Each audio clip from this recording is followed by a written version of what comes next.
जब चर्चा भक्त की हो, भक्ति की हो या भगवान की हो,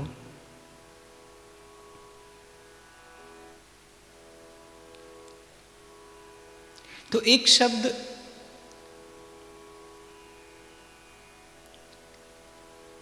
सहसा मनस में उठता है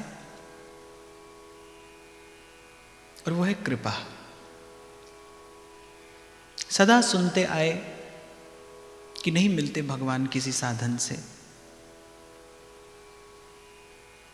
तुद पावे ता नाम जपावे, सोई जाने जिन देहु जनाए, यमे वैश वृणुते तेन लभ्य। जिसे चुनता है वो,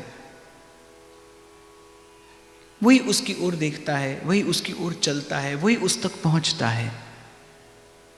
नहीं मिलते भगवान साधन से, अपनी ही कृपा से लभ्य हैं। और कृपा कृपा सब कोई कहे, फिर कृपा पात्र नहीं कोई। और कृपा पात्र सोई जानिए जो आज्ञावर्ती होए।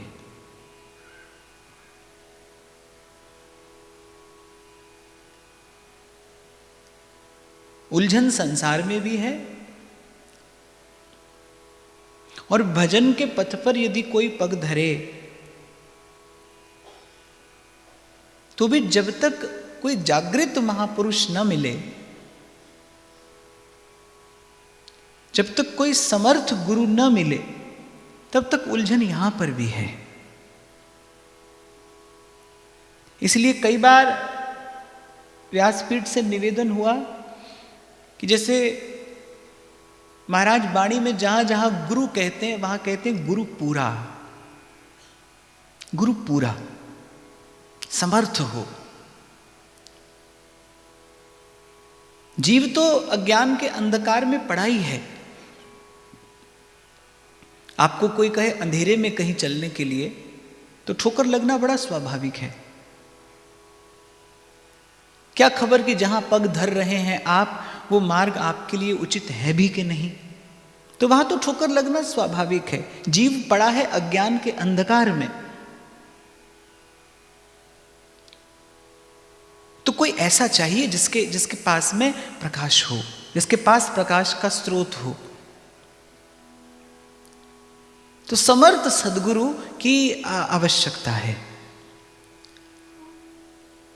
और वो मिले तो एक बड़ा सुंदर सूत्र नारद जी भक्ति सूत्र में देते हैं कि महत संगस्तु दुर्लभ हो। समझ में आता है।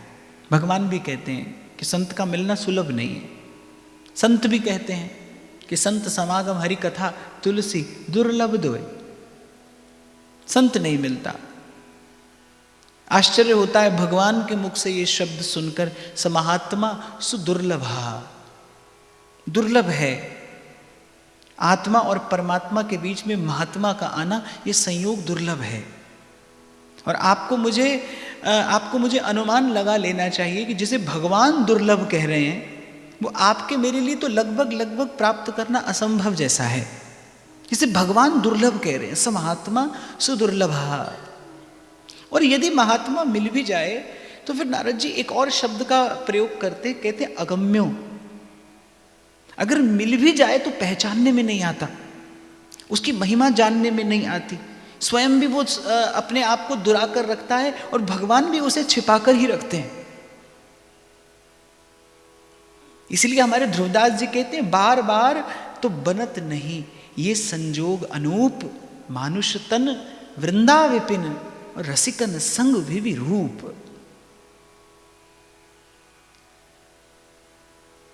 तो मिल भी जाए तो उसे पहचानना कठिन है, जानना कठिन है, और बिना जान और पहचान के मानना संभव नहीं है। तो कृपा कृपा सब कोई कहे, पर कृपा पात्र नहीं कोई। और कृपा पात्र सोई जानिए जो आज्ञावर्ती हुए। कल बड़ी विस्तार से इस एक भाव पर मैंने चर्चा की कि सर्वप्रथम इष्ट की कृपा, आराध्य की कृपा, जो जीव पर है ही। क्योंकि भगवान ने ऐसा वचन दिया है कि सब पर मोहि बराबर दाया। तो इष्ट की आराध्य की कृपा तो जीव पर है ही, और फिर है गुरु की कृपा। और इष्ट और गुरु की कृपा को जीवन में धारण करने की पात्रता है आत्म कृपा। तो कृपा के 3 रूप, गुरु की कृपा, इष्ट की कृपा, आत्म कृपा। पर आत्म कृपा के अभाव में जीवन में इष्ट और गुरु की कृपा स्थिर नहीं होती। अनुभव तो बार बार होता है, आपको भी होता होगा। जब आप सुनते हैं कुछ देर, कुछ दिन, कुछ घड़ियां रहता है मन कहीं कहीं भगवत भाव के आसपास, फिर ये भावना शिथिल पड़ने लगती है, फिर शिथिल पड़ने लगता है ये भाव, फिर वही संसार, फिर वही विकार, फिर वही विचार, और फिर वैसा ही राग द्वेष से भरा व्यवहार। वो जैसे हाथी होता है ना, वो जिस अपनी उस सूंड में जल भर के स्वयं को स्नान भी कराता है, और फिर उसी सूंड से धूल भरकर स्वयं को मैला भी कर लेता है। ऐसे ही आपका मेरा मन है, सत्संग में इष्ट और गुरु की कृपा से आकर बैठ जाए तो आपको मुझे प्रभु के निकट भी ले जाता है। कबीर तो कहते हैं मन ही मिलावे राम से और मन ही करे फजीत, मन के हारे हार है, मन के जीते जीत। यही मन है, ये संसार का विकार भी भीतर ले आता है और यही संत का विचार भी भीतर ले जाता है। आप क्या कराते हैं इससे, ये आप पर निर्भर करता है।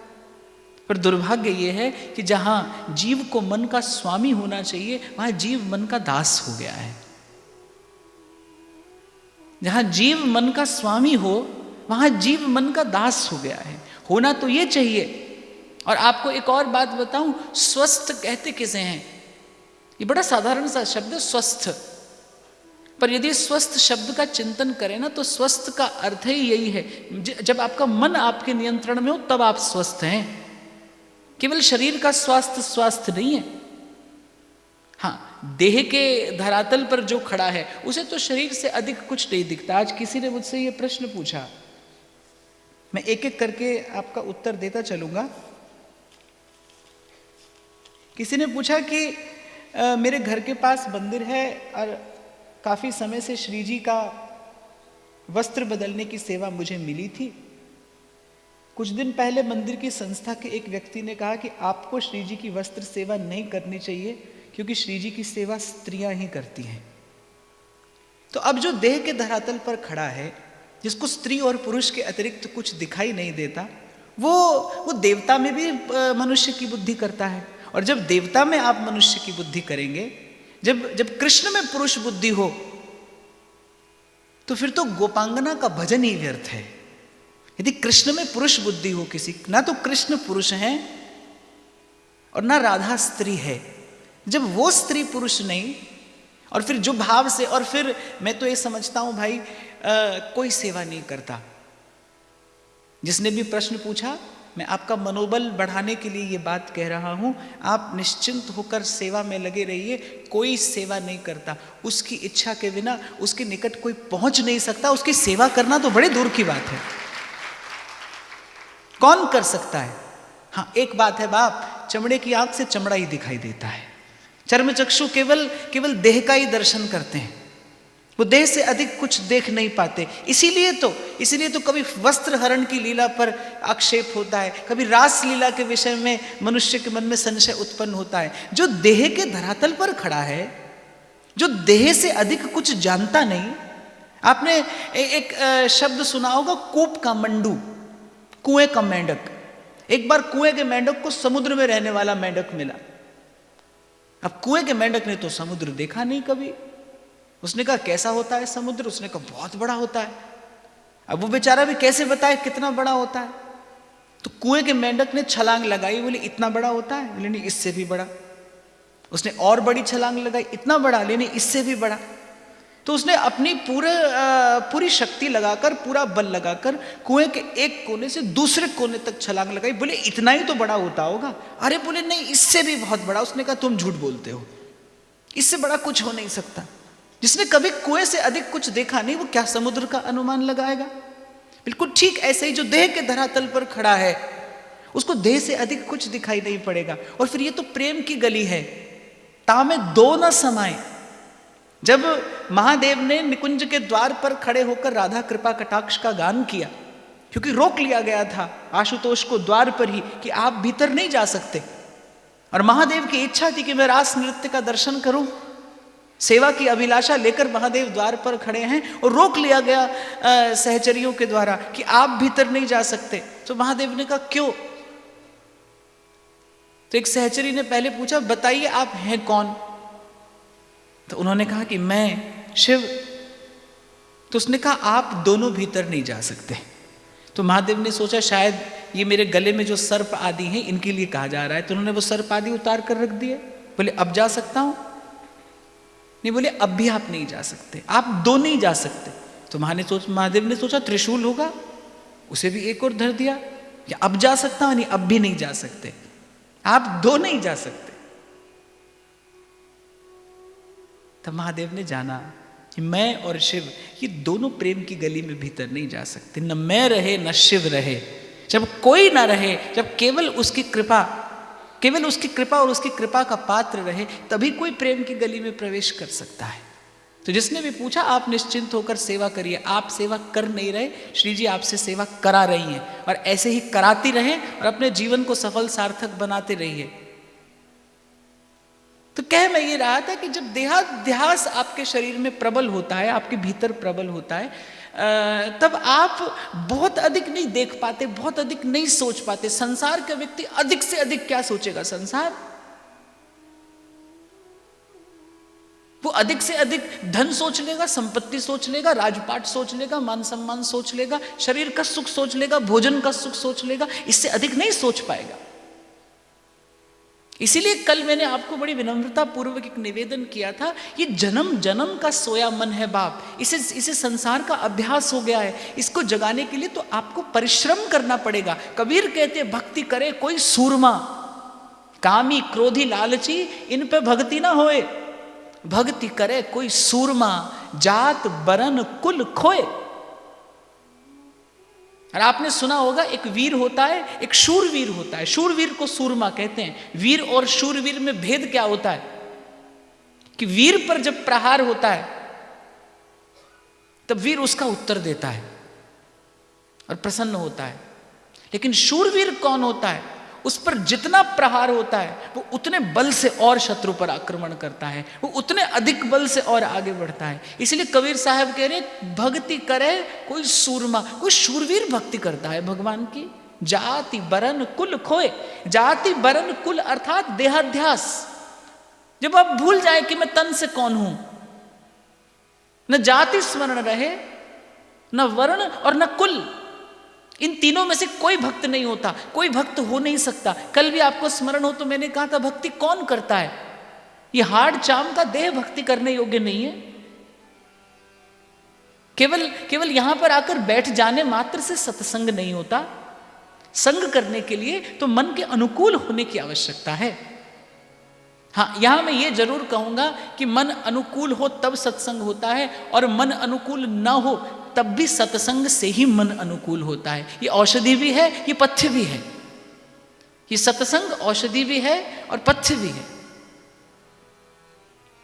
हाँ, पर स्वस्थ आप तभी हैं जब आपका मन आपके अनुकूल है। जब आपका मन धर्मानुकूल है तब आप स्वस्थ हैं। जब मन भजन साधन के अनुकूल है तब आप स्वस्थ हैं। और ना हो अनुकूल मन, ना हो स्वस्थ मन, तो जैसे तन अस्वस्थ हो तो आप दौड़ कर जाते हैं चिकित्सक के पास। और आपको याद दिलाऊं, मैंने कल एक बात और कही थी, रोग का निदान कब संभव है? जब आप स्वीकार कर लें कि आप रोगी हैं। मन के रोग का निदान भी तभी संभव है जब आप स्वीकार कर लें हाँ मेरा मन रोगी है। और जब आपको खबर पड़ जाए कि रोग है, आपको खबर पड़ जाए रोग भयंकर है, आपको यह खबर पड़ जाए कि रोग से प्राण जा सकते हैं, फिर तो आप एक क्षण का भी विलंब नहीं लगाते, दौड़कर जाते हैं डॉक्टर के पास, चिकित्सक के पास। ऐसे ही जब आपको खबर पड़े ना कि आपको मन का रोग है, आपको यह खबर पड़े कि यह रोग भी भयंकर है, और आपको यह खबर पड़े कि उससे तो केवल एक तन जाता है, और अगर यह अवसर हाथ से चूका तो फिर कबीर कहते हैं पत्ता टूटे डार सो और बहर न लागे बार। अब अवसर हाथ आया है, फिर जाने कब आएगा। यदि आपको यह खबर पड़ जाए कि आपके मन को रोग है, भयंकर रोग है, और ऐसा रोग है जो जन्म जन्म की क्षति करा सकता है, फिर आप दौड़ कर जाएंगे। सबद बाण उर अंतर लागे। रोग मन का है, भव का है, गुरु वैद्य है, और सत्संग ही इसकी चिकित्सा है, सत्संग ही इसकी औषधि है। ये जो सद्विचार आप यहां श्रवण करने के लिए आए हैं, यही मन के रोग की औषधि है। कोई ना कोई, कहीं ना कहीं भीतर ये विचार जाएगा और मन के रोग का निवारण कर देगा। सतगुरु मेरे आ मिलाया संजोग जी, सतगुरु मेरे आ मिलाया संयोग जी। दुख कटे सारे मेरे, दुख कटे सारे मेरे, होइया निरोग जी। जन्म जन्म दिया कटियां बीमारियां,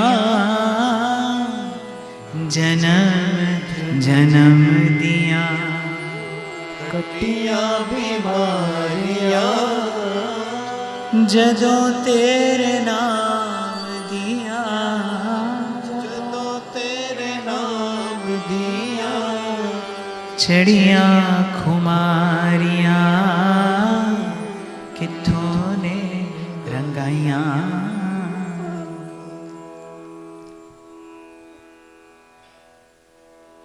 कामना ये मन का रोग है, स्वार्थ ये मन का रोग है, स्वसुख की इच्छा ये मन का रोग है, स्वरूप को जाने बिना स्वसुख की इच्छा यही जीवन में भ्रम उत्पन्न करता है। जैसे कल मैंने आपको निवेदन किया था ना कि अर्जुन ने पूछा भगवान से, आप सुख देते भी हैं कि नहीं? तो भगवान ने कहा, सुख तो मैंने देकर ही भेजा है। पर जीव सुख मांगता ही कहां है? जीव तो सुख का साधन मांगता है। वेदांत में इसे ही जड़ और चेतन की ग्रंथि कहते हैं। जब आप स्वयं को देह समझेंगे तो फिर देह का सुख क्या है? खाना पीना सोवना। जब आप समझेंगे कि आप देह हैं तब फिर आपका सुख भी क्या होगा? भोजन होगा, वस्त्र होगा, स्पर्श का सुख होगा, मान सम्मान, पद प्रतिष्ठा, फिर आप इसी के लिए ललायित रहेंगे। लेकिन जिस दिन गुरु की कृपा से, सतसंगति की कृपा से भीतर उतरना होगा, जिस दिन स्वयं से परिचय होगा, जिस दिन आपका आत्म परिचय का क्षण आएगा, आपको खबर पड़ेगी आप हैं कौन। देखो, आध्यात्म जगत में जितने प्रश्न और ये ज्ञान धारा जिस उत्स से फूटी है ना, उस प्रश्न का आरंभ कहां से होता है कि मैं कौन हूं। अध्यात्म में जितने प्रश्न हैं कि जितना ज्ञान आपको मुझे परंपरा से प्राप्त है, इसका प्राकट्य हुआ कहां से है? एक प्रश्न से हुआ है कि मैं कौन हूं। श्री गुरुबाणी कहती है, मन तू ज्योत स्वरूप है, अपना मूल पछाण। तू ज्योत स्वरूप है। श्री चैतन्य महाप्रभु कहते हैं, जीव कृष्णेर नित्य दास। जीव कौन है? नित्य भगवान का नित्य दास है, सेवक है। तो जिस घड़ी आपको खबर पड़ती आप हैं कौन, जब तक देहाध्यास है, जब तक आपको लगता है कि मैं देह हूं, जब तक आपको लगता है कि आप केवल एक शरीर हैं, तब तक भक्ति की कल्पना भी व्यर्थ है। कौन भक्ति करेगा? 2 हाथ करेंगे, 2 पैर करेंगे, 2 आंख करेगी, कान करेंगे, कौन करेगा? मन करे तो ये सब भक्ति करें, और मन ना करे तो कोई ना करे। मन करे तो आंख से देखना दर्शन है, मन करे तो कान से सुनना श्रवण है, और मन ना हो आपके साथ तो फिर तो भाई मैं कहता हूं पशु भी आंख से देखता है, कान से सुनता है। यहां लाकर बैठा दो, वो भी देख लेगा आपको, मुझे, वो भी सुन लेगा, कुछ ना कुछ उसके कान में पड़ेगा। और मन को रोग हुआ है संसार का, मन अस्वस्थ है। इसलिए दौड़ कर जाइए, और मैं आपको निवेदन ये कर रहा हूं कि बड़ा भयंकर रोग है ये। दौड़ कर जाइए किसी संत सदगुरु के पास, और न मिले तो फिर मांगिए प्रभु से यदि न मिले सत्संग तो फिर प्रार्थना करिए प्रभु से, बार बार वर मांगी हो हरख देहु श्री रंग, पद सरोज अनपायनी भक्ति सदा सत्संग। नहीं तो भाई संत तो आपको सदा से जगा रहा है, सदा से चेता रहा है। गहरी नदिया नाव पुरानी, ये आपकी मेरी दशा है। ये नदियां भी गहरी है और आपकी मेरी ये जो नौका जिसमें आप और मैं बैठे, ये शरीर ये भी जर्जर है। पानी केरा बुदबुदा इतना जर्जर। और देखो ये कितना बड़ा आश्चर्य है जीवन का। ये विचारहीनता नहीं है तो क्या है? ये उर अंतर का अंधत्व नहीं है तो क्या है? ये कितना बड़ा आश्चर्य है कि एक क्षण पर भी आपका मेरा नियंत्रण नहीं, एक क्षण पर भी आपका मेरा नियंत्रण नहीं। किस पर लोग नारा देते हैं संसार को, कर लो दुनिया मुट्ठी में। अरे आप पर, स्वयं के देह पर, अपने विचार पर आपका नियंत्रण नहीं, मेरा नियंत्रण नहीं। किस नियंत्रण की बात है?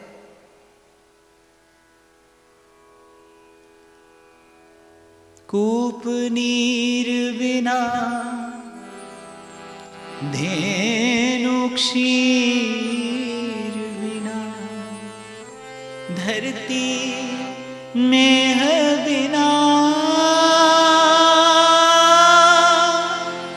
जैसे तरुवर फल बिन हीना, जैसे तरुवर फल बिन हीना, तैसे प्राणी हरि नाम बिना सुमिरन कर ले मना।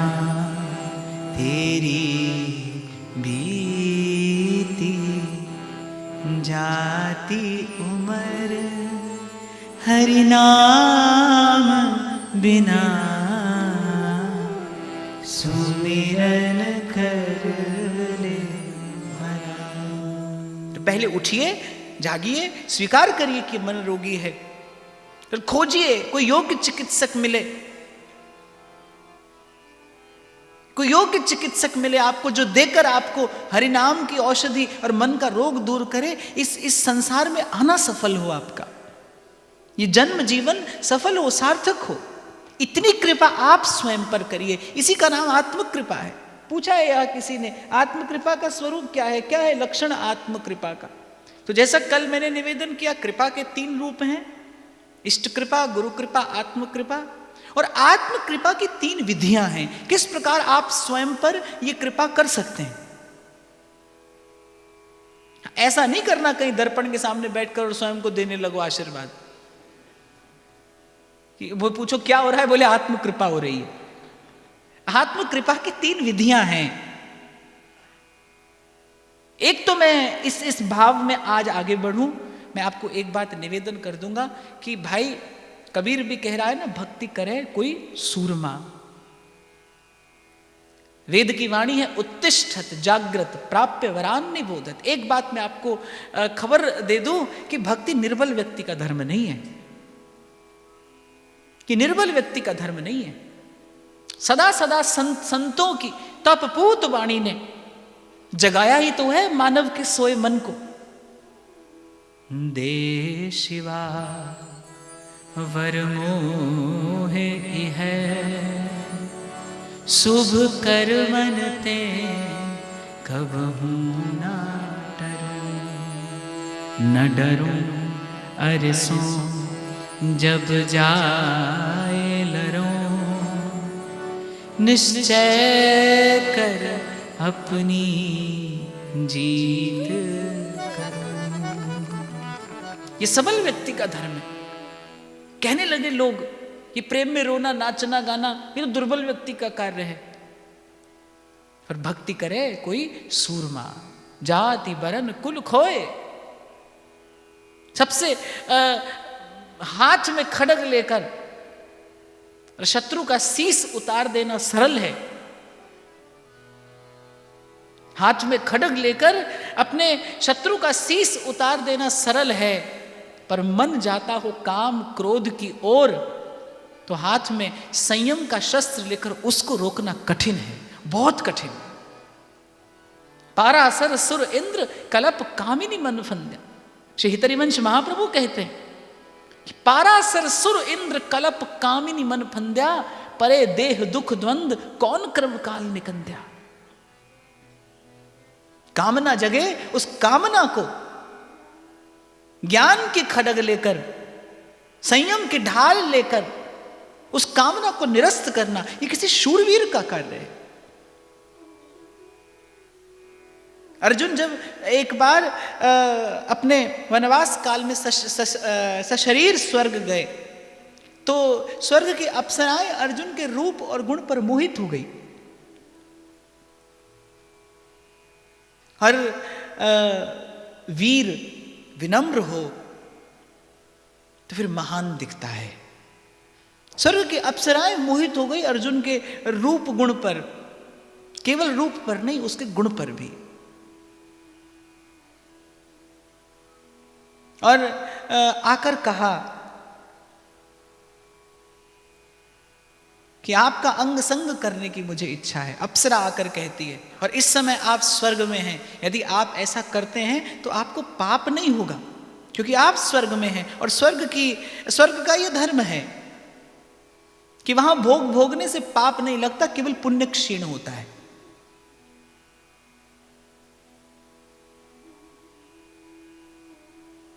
और अर्जुन उत्तर देते हैं किसे? स्वर्ग की अप्सरा को, कि मैंने सदा स्त्री को मातृबुद्धि से ही दर्शन किया है और आपका भी उसी बुद्धि से दर्शन करता हूं। मुझे लगता है कि यदि अर्जुन के जीवन में कृष्ण नहीं होते, यदि अर्जुन के जीवन में श्री कृष्ण के चारों चरणों की भक्ति नहीं होती, तो अर्जुन वहां स्वर्ग में जहां भोग की बयार बहती है, जहां भोग की बयार बहती है, उस भोग के मध्य रहकर भी अर्जुन स्थिरमती है, संयमी है। ये भक्ति का प्रताप और प्रसाद है। भक्ति ही ऐसा हो सकता है। तो भक्ति दुर्बल व्यक्ति का कार्य नहीं, भक्ति के लिए ही आत्मबल की आवश्यकता है। तो बाहर के शत्रु को जीतना सरल है। मैं बहुत छोटा था तो शायद स्कूल में गाया करते थे, हमको मन की शक्ति देना, मन विजय करें और दूसरों की जय से पहले खुद को जय करें। इतनी शक्ति हमें देना दाता, मन का विश्वास। और मन की शक्ति क्या है? अपने इष्ट और गुरु पर विश्वास ही मन की शक्ति है। आपको अपने इष्ट का भरोसा है, आपको अपने गुरु का विश्वास है, यही आपके मन की शक्ति, यही आपका आत्मबल है। यहां ना आप चूकने पाए। माया का स्वभाव है, आप जलाएंगे जब ये दीपक, तो जब कोई दीपक जलाता है तो उसे दो कार्य करने पड़ते हैं। एक तो दीपक में जो तेल है वो देखना पड़ता है कि वो चूक नहीं जाए, और फिर जब बयार बहती है, हवा चलती है, तब दीपक की बाती को भी सुरक्षित रखा जाता है। ऐसे ही जब गुरु की कृपा से, सत्संग की कृपा से जीवन में भाव का दीप जलता है, तो भाव के दीप का तेल क्या है? सत्संगति। सतत सत्संग आपको मिलता रहे, यही भाव के दीपक का तेल है। और सिद्धांत की बाढ़ लगी रहे जीवन में। आपको सदा सजग रहना होगा, सावधान रहना होगा। तो भाई ये कार्य सरल नहीं होगा। मैं कुल मिलाकर आपसे इतना निवेदन करना चाह रहा था, ये कार्य सरल नहीं होगा, पर यदि आप एक पग ये सुनकर, ये जानकर, ये मानकर यदि आप इस मार्ग पर एक पग धर दें, फिर ये कार्य कठिन नहीं होगा। पहले ये कार्य सरल नहीं होगा। मैं आपको कोई झूठा प्रलोभन नहीं दूंगा कि आप आज हाथ में माला पकड़ेंगे और कल आप सिद्ध हो जाएंगे। मैं ऐसी कोई बात यहां से कह नहीं सकता, क्योंकि व्यासपीठ से असत्य भाषण नहीं किया जा सकता। पग धरने से पहले यह मार्ग सरल नहीं होगा, और यदि एक पग आप धर दें जो चली है तू एक पग, हो चली हो पग 60। एक पग आप धर दें, फिर इस मार्ग पे कुछ कठिनाई ना होगी।